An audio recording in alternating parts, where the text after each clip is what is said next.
Bueno, buenos días para todos los asistentes, acompañándonos el doctor John Freddy Nieto Ríos, docente, internista, nefrólogo, magíster en telesalud, profesor del Departamento de Medicina Interna de la Universidad de Antioquia y perteneciente al grupo de nefrología, trasplante renal y cuidado crítico del Hospital Pablo Tobón Uribe. A cargo de él tenemos la actividad de trastornos del calcio y del fósforo. Mi nombre es Adriana Trejo, residente de Medicina Interna de la Universidad Pontificia Bolivariana, con quien tenemos convenio. Bueno, vamos a hablar primero entonces del calcio, algunas generalidades y puntualidades para entender las alteraciones en su metabolismo.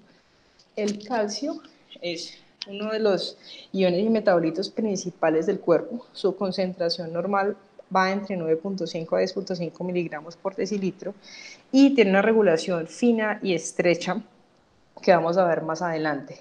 El 95-99% del calcio se encuentra de forma intracelular, está en el citoplasma facilitando múltiples funciones de señales y de mecanismos de exocitosis y funciones celulares muy importantes, y ya el que se encuentra de forma extracelular, que lo vemos acá, que va de 2.25 a 2.65 milimoles por litro, está en la mayoría difusible, 55% va a estar libre ionizado y el otro unido a otras moléculas más complejas, pero el 45% va a estar unido a proteínas, de ellas la principal, la albúmina.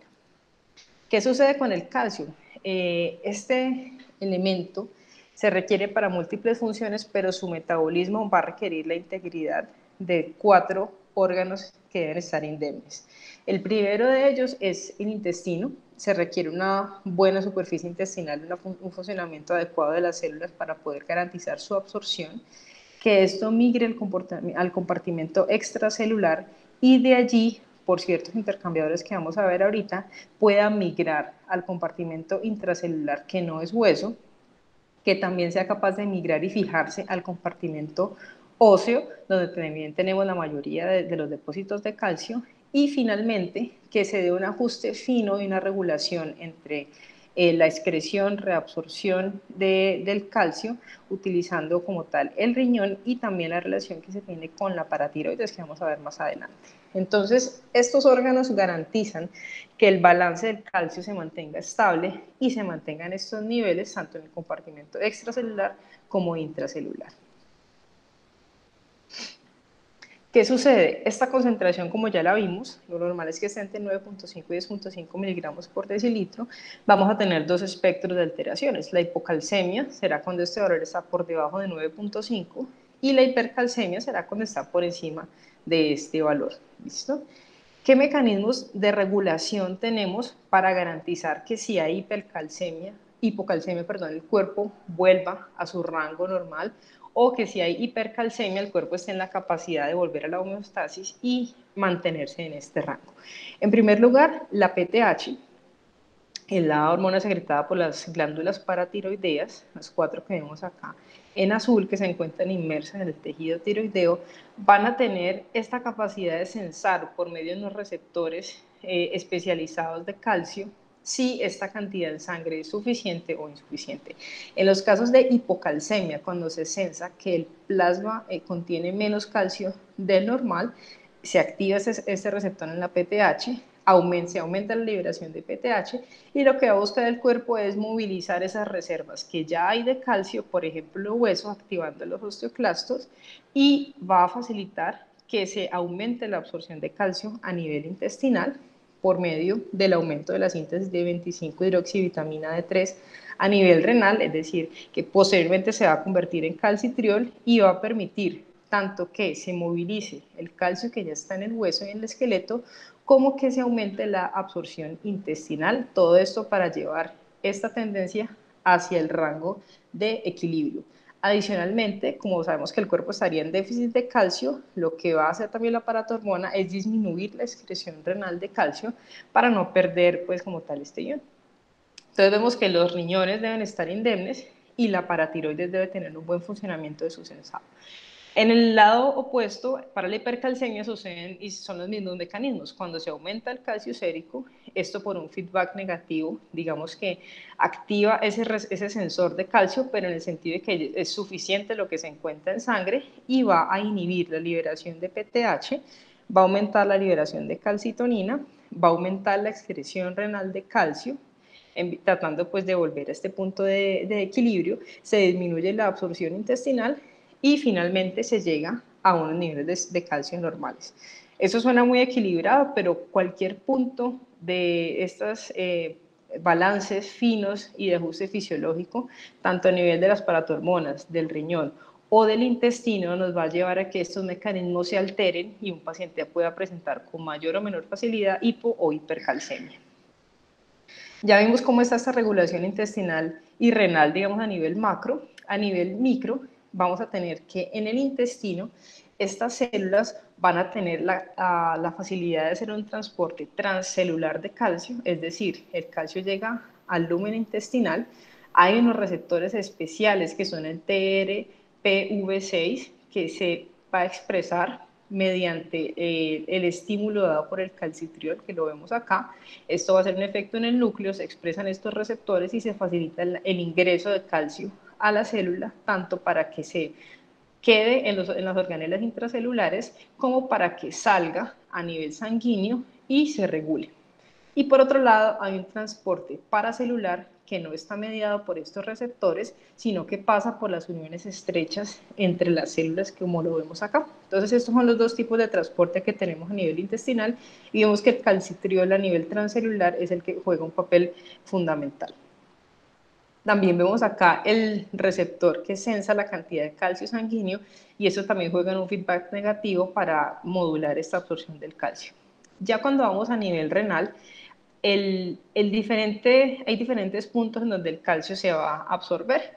El principal va a ser el túbulo contorneado proximal y esto se va a dar por un mecanismo convectivo siguiendo los movimientos y la dinámica que tenga el agua a este nivel. Es decir, entre más agua se reabsorba, más calcio se va a reabsorber a nivel del túbulo contorneado proximal y entre menos agua se reabsorba, más fácil es que se vaya a excretar o que se quede en los túbulos este calcio. También hay un mecanismo paracelular que está en el asa ascendente, de Henle, y hay un mecanismo también transcelular y ya dependiente de PTH y calcitriol en el túbulo contorneado distal mediado por este receptor TRPV5. El ajuste final se va a hacer entonces en estos dos órganos para definir si el exceso de calcio se bota en el riñón o se deja de absorber a nivel intestinal o viceversa si estamos en escenarios de hipocalcemia. ¿Qué impacto tiene el estado de acidosis en el calcio? Cuando hay estados de acidosis, el calcio sérico va a disminuir y se va a meter mucho más en la célula, ¿listo? Y también va a presentarse en estados de hipercalciuria porque se inhibe la reabsorción en estados de acidosis. En estados de alcalosis pasa lo contrario, el calcio sérico aumenta y se va a disminuir su excreción a nivel renal. El impacto que tienen los medicamentos, por ejemplo, en esos escenarios y en patologías más que todo crónicas, es que cuando hay hipercalciuria, se puede eso facilitar por los diuréticos de asa que inhiben el intercambiador sodio-potasio 2-cloros y esto facilita que este calcio se excrete. Y cuando hay hipocalciuria, eso se puede ver facilitado por la hidroclorotiazida y la amiloride que inhiben en el túbulo contorneado distal el intercambiador sodio-calcio. Entonces vemos que tanto estados ácido-base como medicamentos nos pueden afectar en mayor o menor proporción la excreción renal de calcio. Ya pasando a la hipercalcemia, vemos que es un valor por encima de 10.5.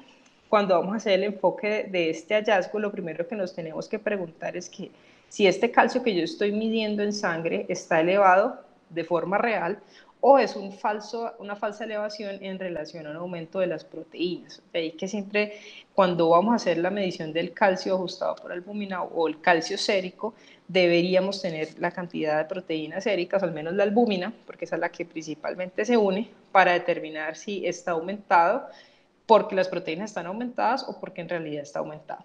Una vez que se ha determinado que es una hipercalcemia verdadera y que es relevante clínicamente, lo que se sugiere es que si el paciente no está en un estado crítico o no está en otras condiciones pues, que interfieran con la medición del calcio, se puede hacer una corrección por albúmina con esta fórmula que está acá.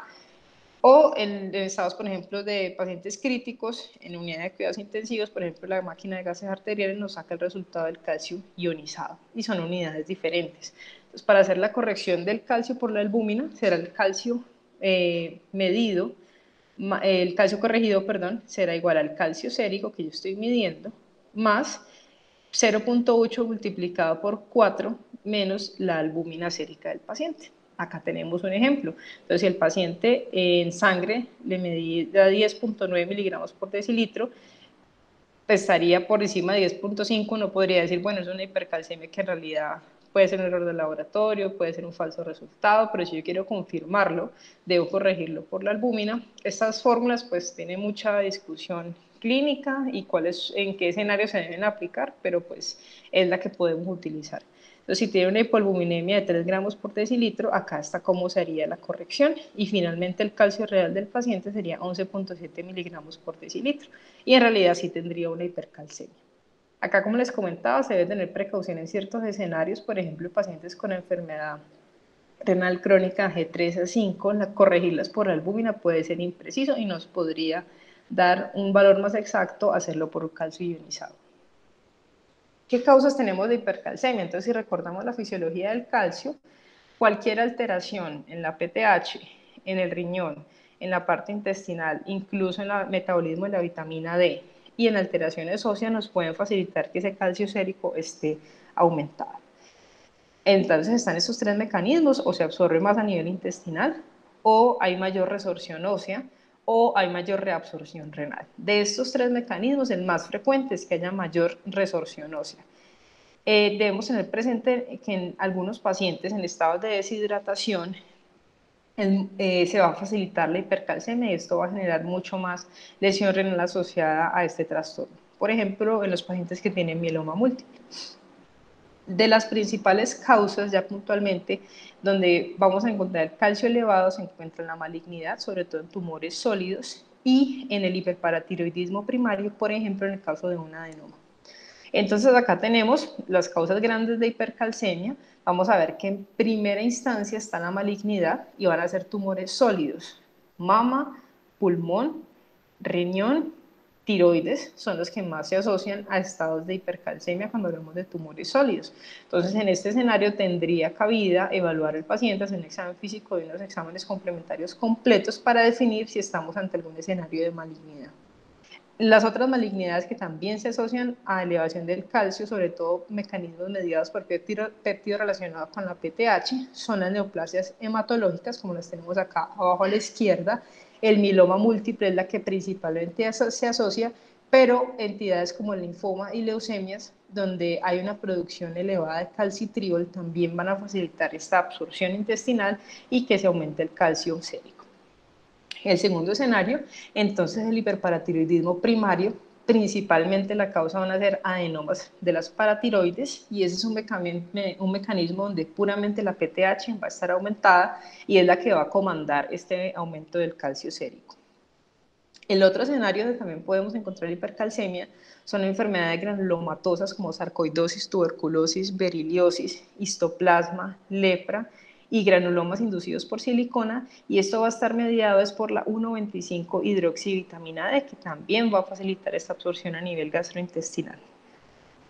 En pacientes que también están con ingesta de suplementos de vitamina D o que incluso están con ingesta de suplementos de calcio o con estas leches que se utilizan como medios para controlar la dispepsia, se dan estos mecanismos en donde se aumenta la absorción de calcio y a la vez facilitado por vitamina D, se puede dar este fenómeno de leche álcali y estos pacientes pueden presentar hipercalcemias muy altas del orden de 14, 15 hasta 18 miligramos por decilitro y tuvimos hace poco una paciente hospitalizada por este motivo.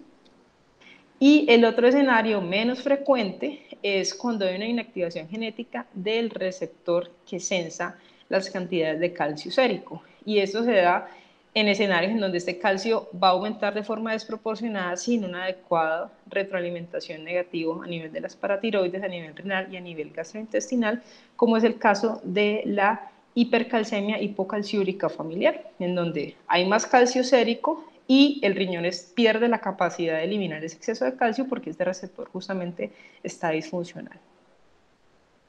Bueno, ya cuando vamos a ver la presentación clínica, esto va a ser muy variado y aquí, más allá del valor del calcio, lo que tiene relevancia es la velocidad en la que se instaura esta hipercalcemia, porque hay pacientes que pueden tener calcios séricos elevados que vienen pues, de bastantes meses de evolución y clínicamente pueden no tener ningún cambio, pero pacientes donde súbitamente se aumenta el calcio de 10 a 13 a 15, ya puede tener repercusiones clínicas que vamos a identificar.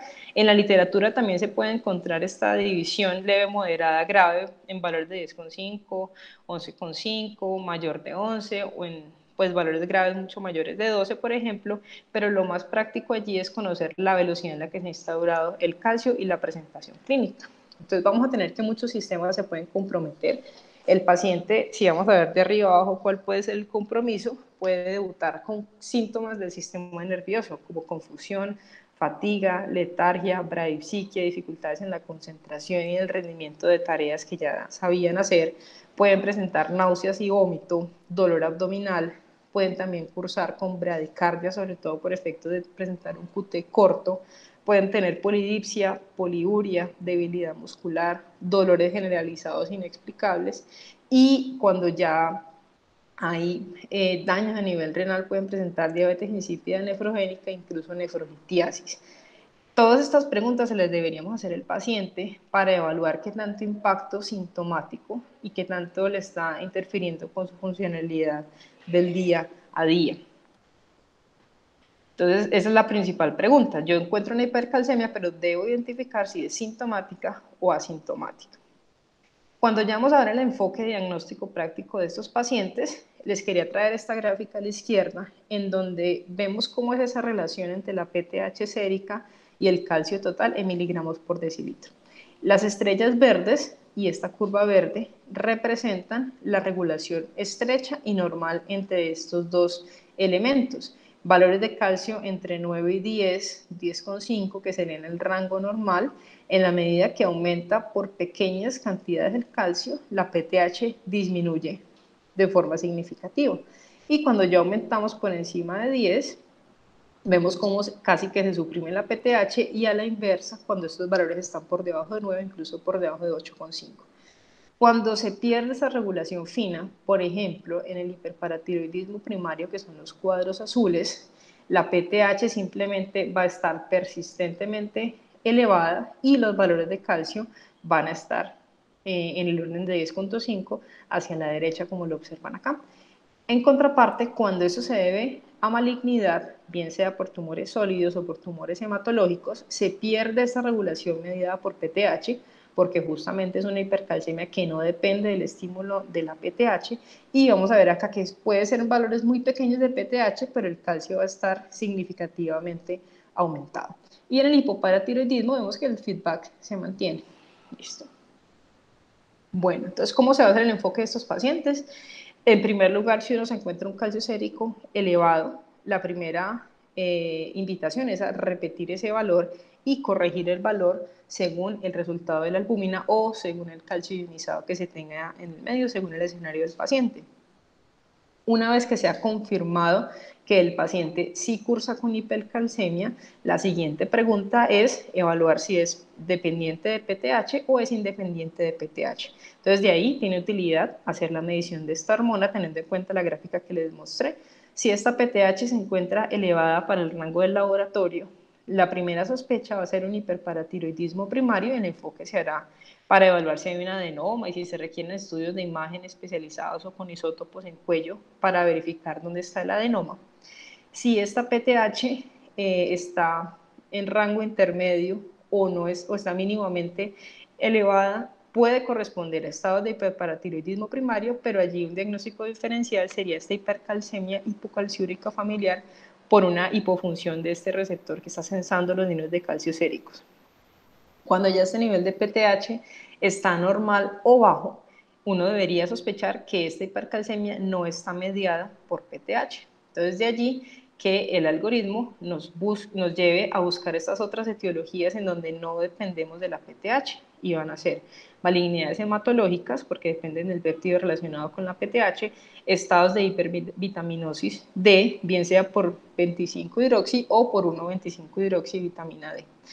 En nuestro medio, el péptido relacionado con la PTH se podría medir, lo que pasa es que tomaría más tiempo, y lo que más nos orientaría en realidad es ver cómo está 1,25-hidroxivitamina D y la 25-hidroxivitamina D.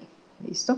En caso que se pueda medir este péptido y esté elevado, pues ya sabemos que será mucho más probable por una malignidad, pero allí la clínica nos va a orientar y el examen físico si hay una malignidad a nivel pulmonar, en mamas si se encuentra alguna alteración renal o a nivel del tejido tiroideo. Cuando ya evaluamos la 1,25-dihidroxivitamina D, que sí está disponible en nuestro medio, está elevada en entidades granulomatosas, que pueden ser oncológicas y no oncológicas. De ellas, la oncológica, la principal será el linfoma, porque esto es una sustancia que está produciéndose principalmente en los macrófagos, porque tienen la presencia de la 1-alfa-hidroxilasa, y también va a estar presente en sarcoidosis y tuberculosis, que son enfermedades que ya vemos que son granulomatosas también. Cuando este elemento no está elevado, la siguiente pregunta es cómo está la vitamina D. Y aquí es muy importante haberle interrogado muy bien al paciente cuáles son los medicamentos que está ingiriendo, si está con algún suplemento de vitamina D y de pronto el paciente se está tomando mal las pastillas y se está tomando más de las que debería. Usualmente van a tener suplementos de calcio y juntos van a facilitar pues, que el paciente pueda tener hipercalcemia, y esto es un elemento que no se nos puede pasar del interrogatorio del paciente. Si todos estos elementos que hemos evaluado nos salen que están normales, ya la siguiente pregunta es si esto corresponde a una malignidad hematológica. Aquí tendría cabida solicitar electroforesis de proteínas séricas, inmunofijación en suero y en orina, y según el escenario evaluar cadenas ligeras pensando por ejemplo en un mieloma múltiple, que sería una de las opciones que nos explique la hipercalcemia de estos pacientes. Ya si todo esto está normal, nos tocaría pues hilar un poco más fino con otros diagnósticos diferenciales. Respecto al tratamiento de la hipercalcemia, debemos entender que a nivel renal puntualmente tienen los efectos deleterios, más allá de los efectos sistémicos que ya vimos. Entonces, el tratamiento grande implica que si el paciente tiene un aporte de calcio en la dieta, yo lo debo suspender.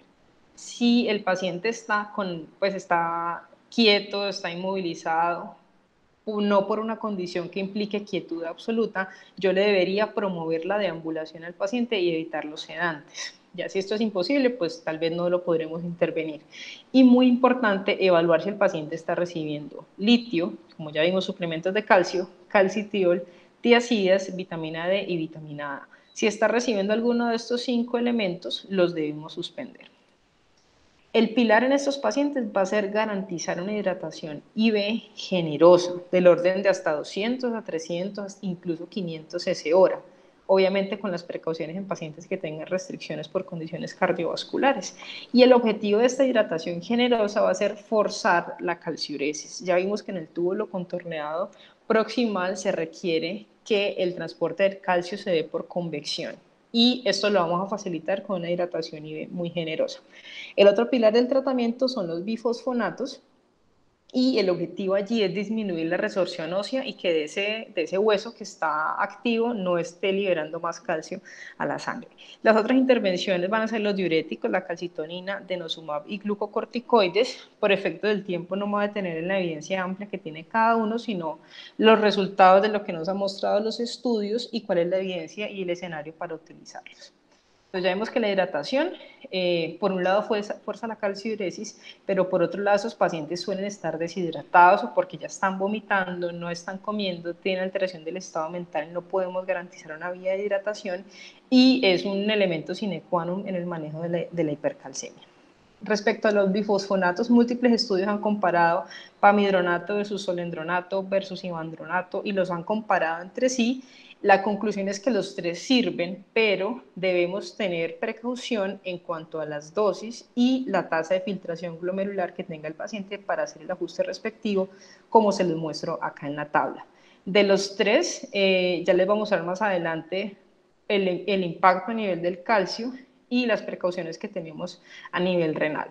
¿Listo? La que más utilizamos pues en el medio es ácido zoledrónico, sobre todo cuando hay tasas de filtración por encima de 60, se pueden dar 4 miligramos en 15 minutos, pero miren que en la medida que cae la tasa de filtración glomerular hasta 30, va a disminuir la dosis. Por debajo de 30 no se recomienda dar ácido zoledrónico, tiene evidencia con sopesando riesgo-beneficio el pamidronato por debajo de 30 miligramos, mililitros minuto, perdón, y el ivandronato por debajo de tasas de filtraciones de 30.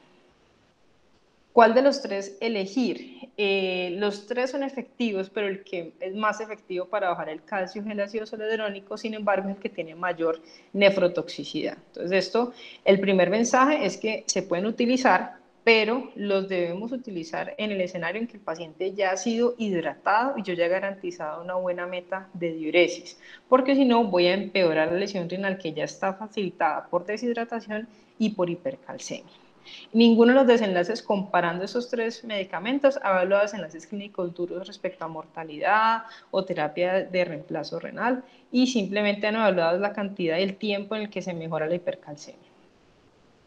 Entonces, los otros puntos claves del tratamiento, la hidratación, como ya les comenté, es con solución salina al 0.9%, 200 incluso 500 cc hora con una meta de diuresis que al menos en la primera hora el paciente ya haya orinado entre 100 y 150 cc.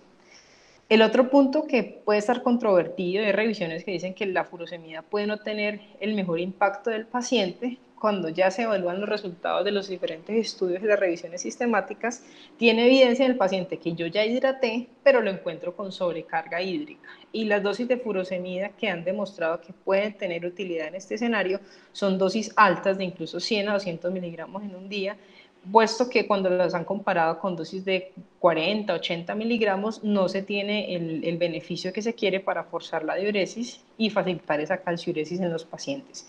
Y tiene cabida en los pacientes que ya están sobrecargados con líquidos. El tercer punto importante, ya lo vimos, son los bifosfonatos en las primeras 48 horas, pero debemos siempre garantizar que el paciente ya ha tenido una buena hidratación. El efecto es duradero hasta 4 semanas, ya vemos que tenemos disponibles ácido zoledrónico, ácido ivandrónico y pamidronato. De los tres, el más efectivo va a ser el ácido zoledrónico, pero tenemos que ajustar siempre su dosis con la función renal del paciente.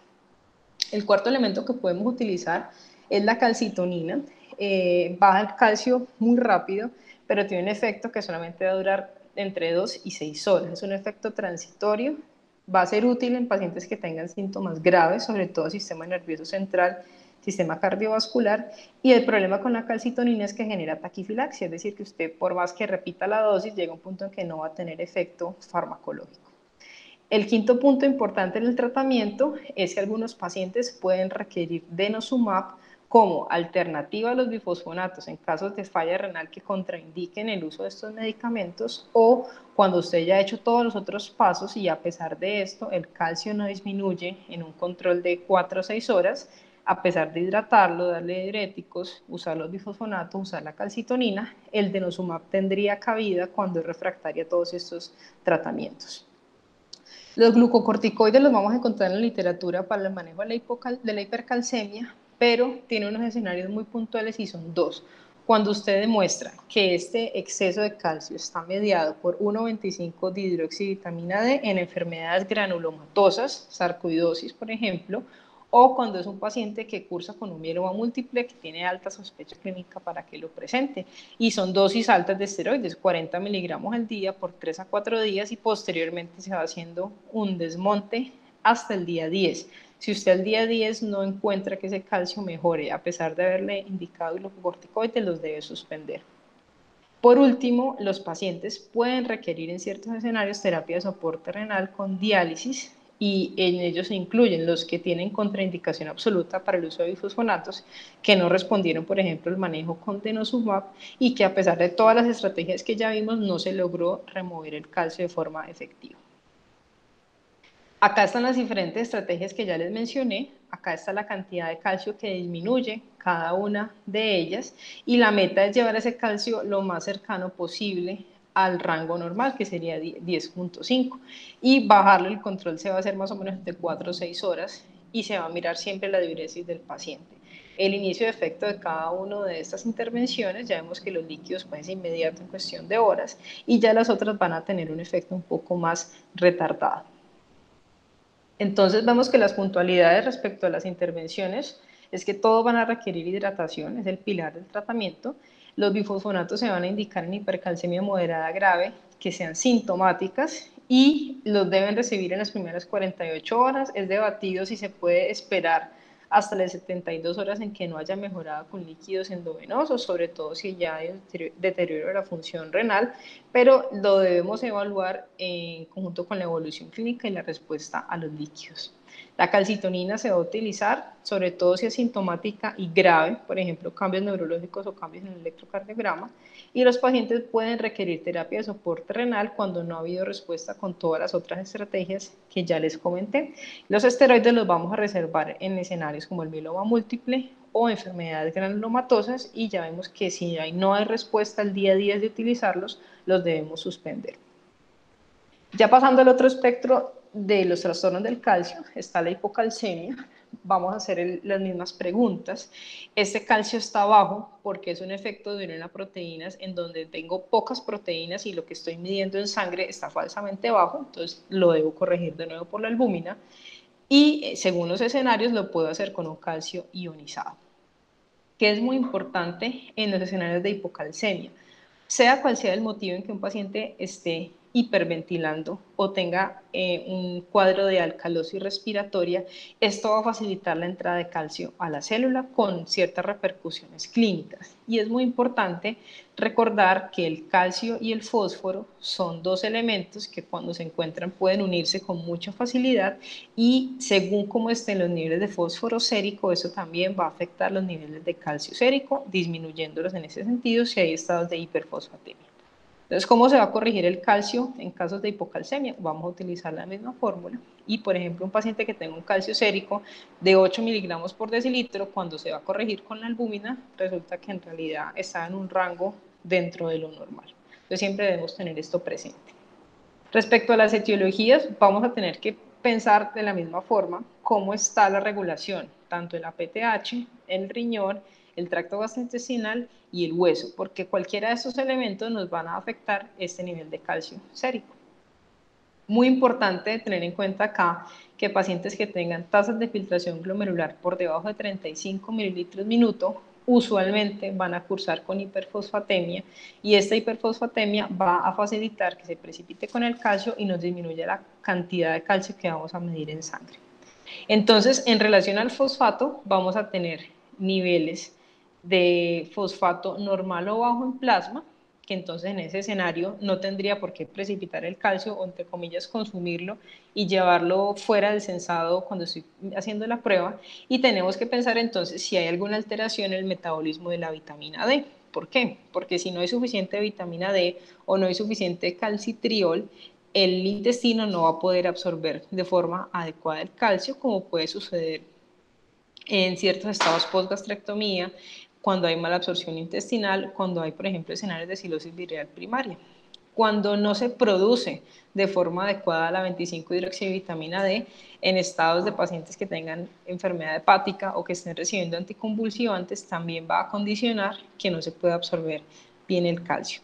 Y es muy importante que pacientes que ya tienen enfermedad renal crónica o que tienen deficiencias propiamente de vitamina D, ese calcitriol que no se forme no va a permitir que se absorba el calcio a nivel gastrointestinal, y tampoco va a facilitar que se liberen las reservas óseas que tenemos de calcio.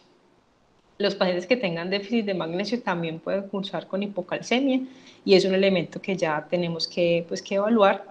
Y en esos pacientes que están en un estado posoperatorio, en donde pueden haberse lesionado las paratiroides o donde posterior a la cirugía se retiraron todas las paratiroides, se puede dar un estado de un síndrome del hueso hambriento, y es un estado postquirúrgico. Se trató el hiperparatiroidismo, pero no se le dio un adecuado suplemento de vitamina D y calcio al paciente, y lo que el hueso hace en esos escenarios es coger absolutamente todo el calcio que esté circulante, irlo a depositar al hueso, y hace pues que haya una hipocalcemia aguda. Ya en los escenarios donde el fósforo va a estar alto, y se relaciona directamente con la hipocalcemia, ya vemos que la principal causa acá serán enfermedades renales crónicas avanzadas o incluso lesiones renal aguda, por ejemplo en rhabdomiolisis, donde hay exceso de liberación de fósforo, se precipita con el calcio y nos puede dar una hipocalcemia. Y ya los asociados con la hipoalbuminemia van a estar en relación a hemodilución, síndrome nefrótico e incluso enteropatía exudativa con pérdida de proteínas. ¿Cuál va a ser la presentación clínica de la hipocalcemia? Va desde síntomas leves, como presentar parestesias, calambres musculares, hiporexia, fragilidad en las uñas cuando ya tiene una instauración más crónica, disfagia o debilidad muscular. Dentro de los síntomas que entre comillas pueden ser leves, pero que se presentan en casos de hipocalcemia aguda, se encuentran las parestesias periorales que algunos pacientes pueden referir. Ya los síntomas más graves van a ir acompañados de confusión, irritabilidad, alteración a nivel del sistema nervioso central con alucinaciones e incluso estados de depresión que no tengan una causa clara. Pueden presentar trastornos de la coagulación, erosiones dentales, predisposición a fracturas por este desequilibrio de todo el metabolismo del calcio y los signos clásicos que conocemos como Chopsteck y Trousseau, en donde va a haber una contractura muscular exagerada al inflar el esfingomanómetro y donde puede haber una contractura de los músculos faciales al hacer una percusión a nivel del facial. Esos pacientes, tanto con hiper o hipocalcemia, van a necesitar un electrocardiograma para evaluar si hay arritmias o si hay alteraciones del QT prolongado. Ese fue un estudio que se hizo observacional para ver las manifestaciones hipocalcémicas en pacientes que estaban justo en un posoperatorio, más o menos a las 29, 30 horas después de haber hecho la intervención. Y lo que ellos encontraron, los más frecuentes, fue el signo de Chopsteck, parestesias sacrales, entumecimiento, parestesias periorales y espasmo a nivel del carpo y de los pies. Entonces, para que tengamos en cuenta que en estos cambios agudos, los síntomas de parestesia y los cambios como de tetania muscular van a ser los más frecuentes. ¿Qué debemos hacer en esta etapa aguda? Lo primero es corregir la causa subyacente. Pues en el caso de un posoperatorio será prever esto y hacer una buena suplencia de calcio antes de la intervención del paciente. Y en escenarios, por ejemplo, donde hay una alcalosis respiratoria, corregir propiamente pues la causa. ¿Esto cómo puede suceder? En pacientes que, por ejemplo, tienen una hiperventilación en un contexto psicógeno, en un contexto de ansiedad, uno lo que de forma muy caricaturesca ha visto es que les ponen una bolsa pues como tal de papel para que respiren, se corrige esta alteración ácido-base y de una u otra forma se va facilitando que ese calcio se corrija. No es raro que esas pacientes refieran que tengan pues tetania, contracturas musculares o cambios de la sensibilidad perioral y obedece a esta hipocalcemia aguda inducida por hiperventilación.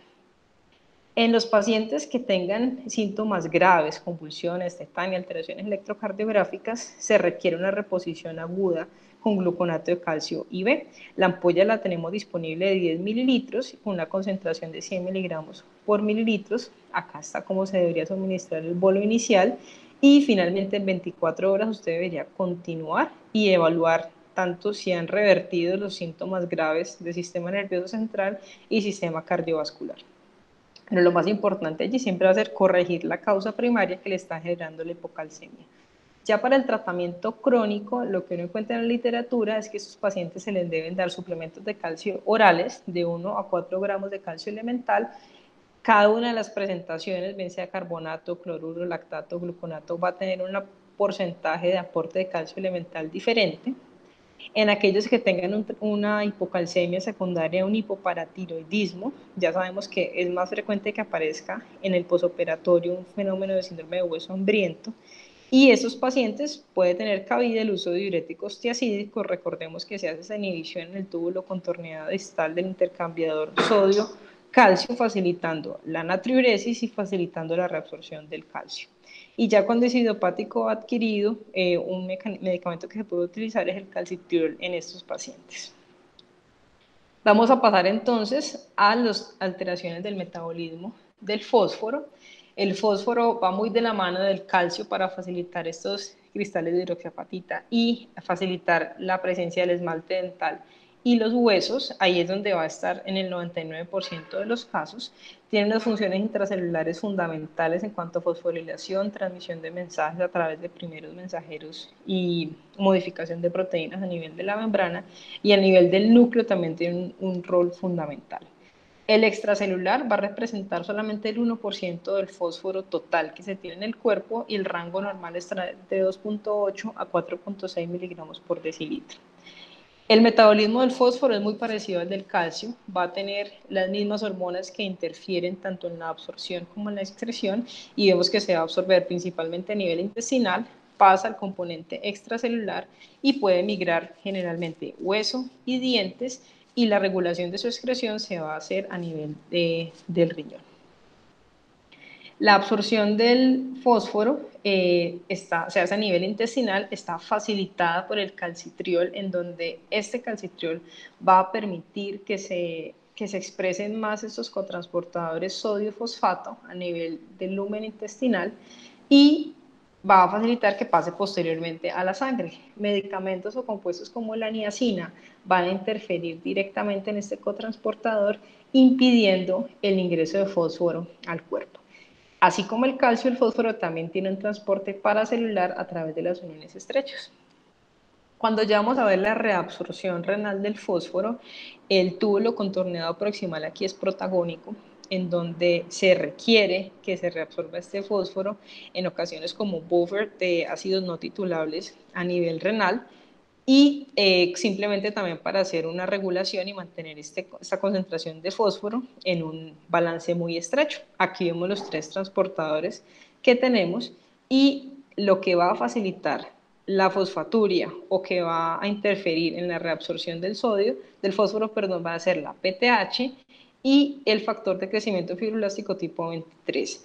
¿Esto que hacen estos dos juntos? Sensan que si en el cuerpo hay exceso de fósforo, van directamente al túbulo contorneado proximal, interfieren en esta reabsorción y lo que hacen es que se excrete fósforo en la orina. Causas de hiperfosfatemia, por ejemplo, niveles por encima de 4.6, hay múltiples, pero de hecho lo principal va a ser cuando este riñón no está funcionando bien y esta excreción de fósforo se ve alterada, bien sea porque no hay suficiente PTH o porque no hay suficiente FGF23. Múltiples causas pueden generar esto, pero la principal de estos va a ser una lesión renal que puede ser aguda, como en la rhabdomiolisis, o crónica, con tasas de filtración glomerular por debajo de 35, en otras literaturas por debajo de 25. Los bifosfonatos también van a facilitar esta fosfaturia y lo vemos en el presente. ¿Listo? Las otras causas como acromegalia o calcinosis pseudotumoral por cambios metabólicos allí van a facilitar que este fósforo no se excrete de forma adecuada a nivel renal, y como ya vimos, hipoparatiroidismo o niveles anormales de PTH van a interferir en la excreción de este iodo. El otro mecanismo son liberaciones de compartimentos intracelulares al compartimento extracelular en casos de lisis celular. Ahí vamos a tener la rhabdomiolisis, estados de lisis tumoral como enfermedades neoplásticas, sobre todo leucemias y linfoma, acidosis láctica, y estados de hipercatabolismo, la hipertermia maligna, y también estados de hemólisis lo van a facilitar. Las otras causas es que el paciente simplemente esté ingiriendo de forma exógena elementos que contengan altas concentraciones de fósforo, como lo son, por ejemplo, los enemas que se utilizan para preparar a los pacientes que van a colonoscopia. Entonces debemos ser muy cautos en esos pacientes que ya tienen una enfermedad renal de base, por ejemplo, y que a su vez van a requerir algún estudio endoscópico. El tipo de enema que tengan altas concentraciones de fosfato tal vez no va a ser la mejor elección. ¿Cómo se va a presentar clínicamente? Lo más usual es que este fósforo que esté alto tome calcio que esté circulante y se precipite en forma de depósito de fósforo y de calcio.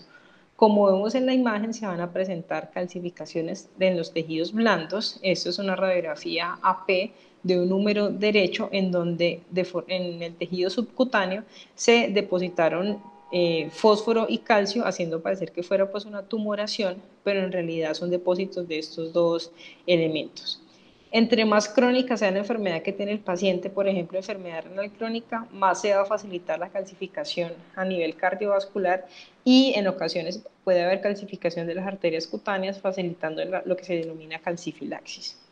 Lo otro es que haya un bloqueo de la síntesis del calcitriol por el exceso pues, de fósforo circulante, aumenta la PTH y altera completamente este metabolismo y este equilibrio. Este fósforo que está elevado a su vez va a facilitar hipocalcemia, esta hipocalcemia a su vez va a facilitar que se estimule más la PTH y va a generar un desequilibrio en el sistema. Entonces vamos a tener impacto a nivel renal, muscular y cardiovascular sobre todo. Respecto al tratamiento, cuando hay exceso de fósforo de forma aguda, otra estrategia que también se utiliza en este caso es forzar la diuresis con líquidos endovenosos. Se utiliza, así como se utiliza en la hipercaliemia, dextrosa e insulina para llevar ese fósforo al componente intracelular y en ciertos escenarios se puede requerir terapia de soporte renal cuando no se ha logrado ni forzar la diuresis ni bajar los niveles de fósforo con dextrosa e insulina. Cuando ya se presenta de forma crónica, por ejemplo, en pacientes con enfermedad renal crónica, los estudios que hay disponibles no han evaluado desenlaces duros, por ejemplo, respecto a mortalidad, pero lo que se sugiere y lo que estoy en las guías es que esos pacientes se hagan una restricción dietaria del aporte de fosfatos, por ejemplo, con una restricción proteica, y en algunos escenarios tiene validez utilizar quelantes de fósforo. Ya en el otro espectro, que sería la hipofosfatemia, niveles por debajo de 2.8, allí vamos a tener que evaluar principalmente cómo está la ingesta del paciente, porque esta va a ser la principal causa de niveles bajos de fósforo, o el paciente no está comiendo, por ejemplo en casos de desnutrición, o el paciente tiene una condición como alcoholismo o estados de anorexia prolongados que impiden que simplemente este elemento llegue al cuerpo. Lo otro muy importante allí son estados de malabsorción intestinal. Los elementos tradicionales que buscamos cuando hay malabsorción, o lo que uno esperaría es vitamina K, albúmina y otros elementos, pero los cambios más tempranos se dan con el fósforo, con la prealbúmina y con la transferrina y la ferritina. Entonces, este es uno de esos elementos que nos va a servir en los pacientes que sospechemos malabsorción intestinal como una evidencia de causa temprana de malabsorción. Y en otros escenarios donde hay deficiencia de vitamina D, ya vemos que esto nos va a facilitar la absorción, y si no hay vitamina D o hay deficiencia, pues no va a haber una buena absorción del fósforo. Las formas ya adquiridas de hipofosfatemia, que no tienen que ver con la parte nutricional por aporte o por absorción, ya se van a relacionar con las pérdidas de fósforo. Y ya vemos que la principal reabsorción del fósforo está a nivel del túbulo contorneado proximal. Cuando hay una alteración a nivel del túbulo contorneado proximal adquirida, esto nos va a generar más fosfaturia y nos va a condicionar hipofosfatemia. De ahí que tengamos que tener en cuenta cuáles son estas causas de síndrome de Fanconi adquirido. El síndrome de Fanconi no solamente implica fosfaturia, pero también aminoaciduria, glucosuria, y básicamente que no se reabsorban ni sodio, ni bicarbonato, ni potasio a nivel del túbulo contorneado proximal. Entonces, una de esas pérdidas es el fósforo, y lo pueden producir medicamentos oncológicos como el cisplatino, lo puede producir el tenofovir, antibióticos comunes como la gentamicina, pacientes que estén recibiendo azathioprina por condiciones inmunorreumatológicas, e incluso el ácido valproico y la ranitidina van a interferir en la reabsorción del fósforo. Trastornos de disproteinemias o gamapatías monoclonales como el mieloma múltiple van a hacer daño propiamente tubular y depósito tubular de estas cadenas ligeras, haciendo daño en la célula, generando que se desprendan, y finalmente pues no hay una buena absorción de estos elementos. El síndrome de Sjögren, la proteinuria de cadenas livianas y la amiloidosis tienen este mismo efecto. La intoxicación con metales pesados como el plomo y el cadmio también hacen daño en el túbulo contorneado proximal. Las otras intoxicaciones como hierbas orientales, no pongo nombres porque en realidad muchas veces ni siquiera conocemos cuáles son todos estos componentes, o pacientes que consumen pegamento inhalado o sacol, o que inhalan pegamento en estas bolsas, también hacen daño a nivel del túbulo contorneado proximal. Entonces, para tener en cuenta que en estos escenarios es común que el fósforo vaya a estar bajo. ¿Cuál es la presentación clínica? Puede ser imperceptible cuando está entre 2 y 2,8 miligramos por decilitro, pero principalmente los pacientes pueden cursar con encefalopatía metabólica, a nivel del sistema nervioso central, ya hay menos contractilidad miocárdica, van a generar rhabdomiolisis y van a generar cardiomiopatía por estos niveles tan bajos. Los pacientes pueden incluso presentar debilidad diafragmática con disnea y a nivel hematológico se ha descrito anemia hemolítica y trombocitopenia. El tratamiento y la reposición del fósforo va a depender de cuál es el mecanismo subyacente que explique que este elemento esté más bajito en la sangre. Si el paciente tolera la vía oral y son niveles entre 2 y 2,5, incluso por encima de 1,5, se puede considerar una reposición oral, excepto en pacientes que tengan nefrocalcinosis o nefrolitiasis. Las dosis de lo que vayamos a suministrar lo tenemos que correlacionar muy bien con las presentaciones que estén disponibles en el medio donde estaremos trabajando. La dosis oral se tiene que ajustar por peso y usualmente se va a dar 1 milimol por kilo con una dosis máxima al día de 80 milimoles. Y el paciente que sí tiene un déficit grave y está con síntomas graves o incluso valores por debajo de 1,5 o incluso algunos prefieren valores entre 1 y 1,25, la reposición se va a hacer endovenosa. La dosis va a ser la mitad o incluso un cuarto de la que se utiliza por vía oral, por ejemplo, no sería 1 milimol por kilo, sino 0,25, 0,5 milimoles por kilo, con una dosis máxima de 100 milimoles. La reposición se tiene que espaciar en 24 horas y aquí toca hablar muy bien con el químico farmacéutico del hospital para que nos indique cuánto es la infusión máxima que ellos permiten en 6 a 4 horas de ese paciente para tener una máxima al día de 100 milimoles de reposición. Y la presentación que encontramos en el medio puede ser ampollas de 20 mililitros que traen 20 milimoles cada una, es decir, 1 milimol por centímetro, pero pues como les digo, eso tiene que ser muy regulado, muy de la mano de la parte farmacéutica y la presentación que haya en cada hospital. Es lo que les traía para hoy. Muchas gracias.